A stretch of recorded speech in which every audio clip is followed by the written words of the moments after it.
नमस्कार। आज मैं आपको बताने वाला हूँ कि उंगलियों के बीच में जो छिद्र बन जाते हैं, इन छिद्रों का आपके जीवन में किस प्रकार से, कौन से छिद्र का क्या प्रभाव आपके जीवन में आने वाला है। वह प्रभाव जीवन में बहुत बहुत परेशान कर सकता है। तो उसका कैसा प्रभाव आपके जीवन में होगा, इसको मैं बताऊंगा। सबसे पहले बात करता हूँ सबसे छोटी उंगली, कनिष्ठा उंगली और साथ ही साथ सूर्य की उंगली के बीच का पहला छिद्र। यहाँ पर आपको ये छिद्र एक साथ भी मिल सकता है। यहाँ पर ये छिद्र आपको एक और एक दो स्थितियों में मिल सकता है। एक यहाँ पर हो, बीच में जोड़ हो और ऊपर दूसरा छिद्र यहाँ पर हो। यानी कुल मिलाकर अगर ये दो छिद्र हैं तो जो नीचे वाले छिद्र है इसका फल क्या है, दोनों एक साथ हैं तो उसका क्या फल है, और ऊपर वाला है तो उसका क्या फल है। सबसे पहले मैं निचले वाले छिद्र की बात करता हूं।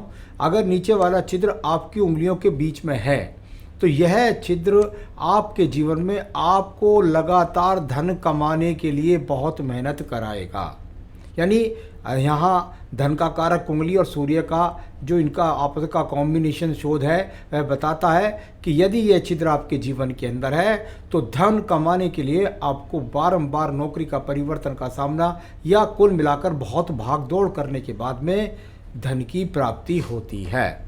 दूसरा, यहाँ ऊपर वाला छिद्र है। ऊपर वाले छिद्र की बात करता हूँ तो वह जाकर के अधिकतर 90% उंगलियों में यही देखा जाएगा कि आपके पहला पोरवा जो है नीचे वाला, उसके यहाँ तक लंबाई पहुँचते पहुँचते ही उंगली ख़त्म होगी। यानी यह छिद्र निश्चित रूप से यहाँ पर इस उंगली के नीचे ही पहुँचेगा, यानी पहले पर्व के नीचे ही पहुँचेगा।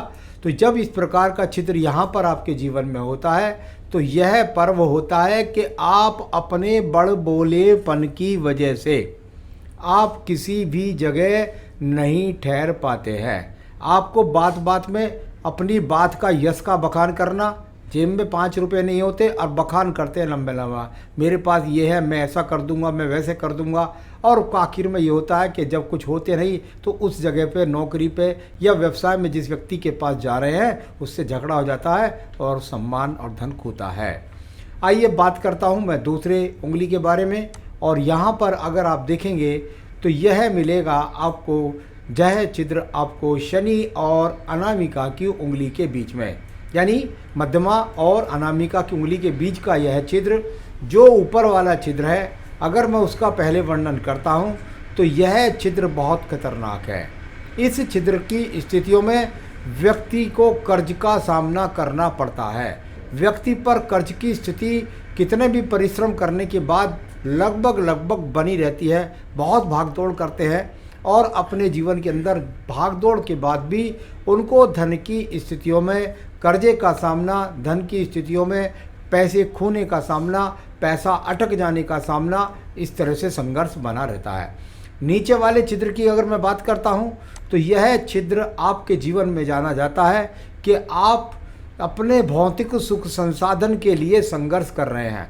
यानी आपके पास अच्छी गाड़ी नहीं है, आपके पास अच्छा वाहन नहीं है, आपके पास अच्छा मकान नहीं है, आपके पास अच्छी ज़मीन नहीं है, बंगला नहीं है, पत्नी का सुख भी कमी देखने में आता है। तो ये संसाधन के लिए छिद्र माना जाता है और ये भी अच्छा नहीं माना जाता, इसका फल ऐसा माने। सभी हाथों में ऐसा नहीं होता लेकिन किसी किसी में ऐसा होता है तो उसमें ये फल। दूसरा आप देखिएगा, बृहस्पति और यहाँ पर आपकी शनि की यानी मध्यमा उंगली यानी तर्जनी और मध्यमा के बीच के ये दो छिद्र, अगर ऊपर वाला छिद्र है आपके जीवन के अंदर तो यह जीवन में दिखाई देगा किस चीज़ ये, कि पति पत्नी में धन के लिए झगड़ा होता है, आप अच्छा नहीं कमाते, ऐसा पति पत्नी के बीच में विवाद बना रहता है, हर वक्त झगड़े, जब भी आपस में बैठे थोड़ी देर बाद तू मैं हो गई।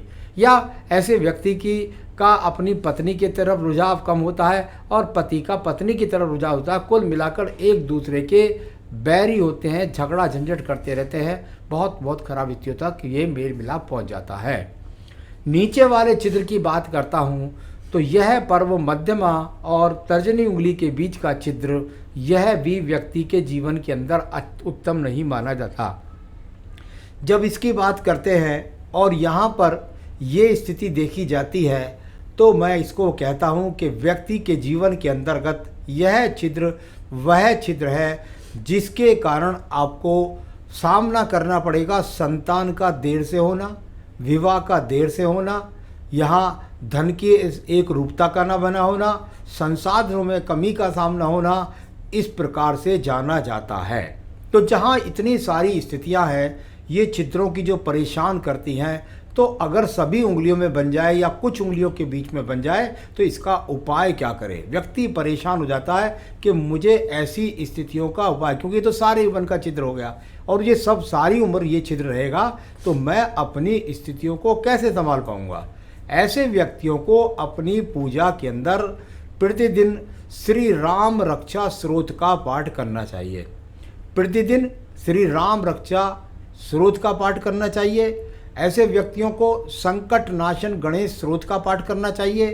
संकट नाशन गणेश स्रोत का पाठ पहले करें और उसके बाद श्री राम रक्षा स्रोत का पाठ करें और फिर हनुमान जी की कोई भी हनुमान चालीसा, हनुमान अष्टक या बजरंग बाण कुछ भी ले लें। तो ये 3 पूजा भी अगर करते रहेंगे पूरे जीवन तो इसके प्रभाव में बहुत कमी ला सकते हैं।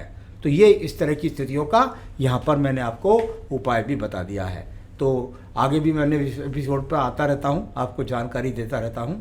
नमस्कार।